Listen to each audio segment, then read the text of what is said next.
Stonebridge Veterinary Hospital this afternoon with Dr. Kurt Avery, and we're in Rockwall, Texas, the beautiful land of Texas, and we are going to be talking this afternoon about new puppy visits, so that when you take your new puppy home, or I bring a puppy in and I want to know what's going on with this puppy. There's a lot of things that we take for granted every day, that we've got a normal, healthy, wonderful little puppy, and it's always a good idea to bring them in for a checkup and have the experts take a look, make sure that internally and externally they are as healthy and sound as we want them to be.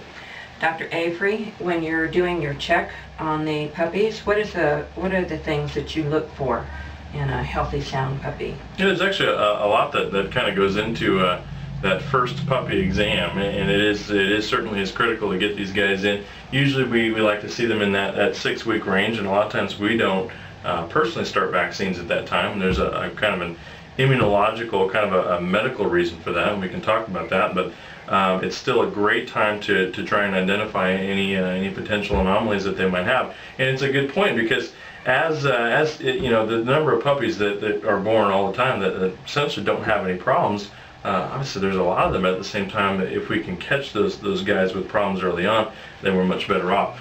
But basically, the first thing that we should start to talk about is the actual physical exam, and that physical exam, of course, involves kind of a head to tail evaluation, and you know, you can kind of think about the typical puppy as their teeth start to come in, and the dentition becomes something for evaluation, as well as looking after little palates.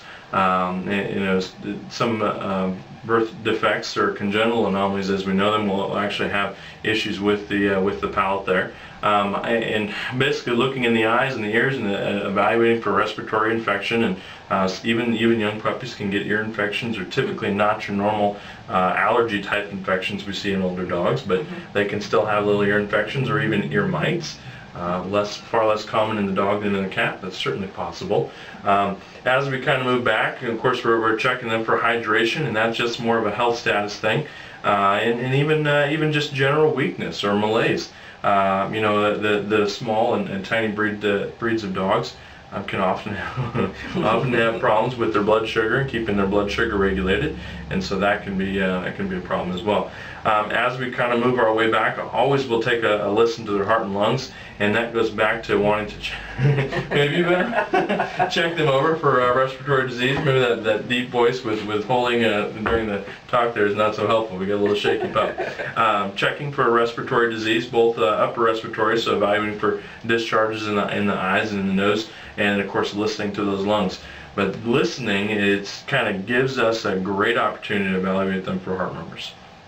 A lot of times puppies will have murmurs that they're essentially born with. They can be significant and serious, or sometimes they actually don't have to be that big of a deal. So, but they outgrow them. They certainly can. But identifying those early in life gives us the opportunity to you know, call for further evaluation or further testing if necessary.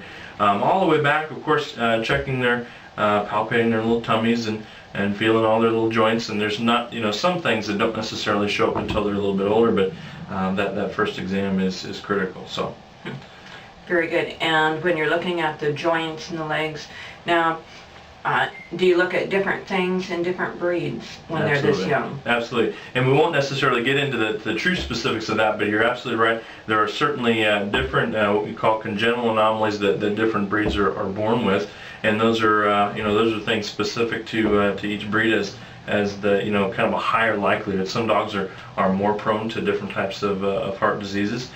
Some dogs, you know, liver shunts and just different things that, you know, don't necessarily show up on a regular evaluation without doing blood work, but you know, they you know, those things are very much breed specific. At the same time, there obviously are some generalized things that we look for just across the board. But and that the physical exam really is just one aspect of the multiple things that we talk about in a first puppy visit. In fact, we might not even have time today to get through all those things, because it is actually very extensive. In fact, the time you know, with a puppy, a first puppy visit, we'll often make sure we've got enough time in the schedule to do that, because as you kind of work through those things, of course vaccines being one of those things, we start talking about a vaccine schedule, goes back to the immunology I was talking about earlier. I tend to start vaccines at 8 weeks, and that's mainly because the maternal antibodies, the antibodies from mom, actually tend to overshadow vaccines that are given prior to that. I think if I was a breeder, I would probably still give a 6-week vaccine, even though it doesn't, to be honest, probably not count for much. But don't be surprised when your veterinarian wants to start vaccines at 8 weeks and doesn't necessarily consider the 6-week or earlier vaccine to be the first one. Typically, we vaccinate every 3 to 4 weeks until they're 16 weeks of age.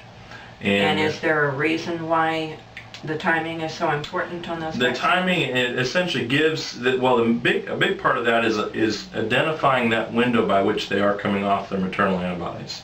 And so it's actually, because it's not just a kind of an overnight thing where at day whatever, they all of a sudden are not protected from the antibodies that they got from mom or mom's immune system. Mm-hmm. So we're actually trying to hit them kind of in that window. At the same time, we're creating a schedule based on the fact that when we give a vaccine one time, typically we'll boost that again in 3 to 4 weeks. So most of those vaccines we actually only end up giving twice, with the exception of the distemper combo, which has, of course, parvo and everything else, and parvo, distemper, hepatitis, and on and on. So that actually typically will be given 3 times, and that, like I said, is more of catching mom, catching that immune system at its lowest point. Sure. So. Okay. And then what about worming? Worming is a very good question, and the thing with a lot of veterinarians will kind of handle that a little bit differently. We tend to follow the national recommendations. They call it CAPC. I mean, it's kind of just whatever. I mean, we have recommendations that we follow. Typically, we will provide a prophylactic deworming on a regular basis for these guys. We certainly will do a fecal exam every time I see them as puppies.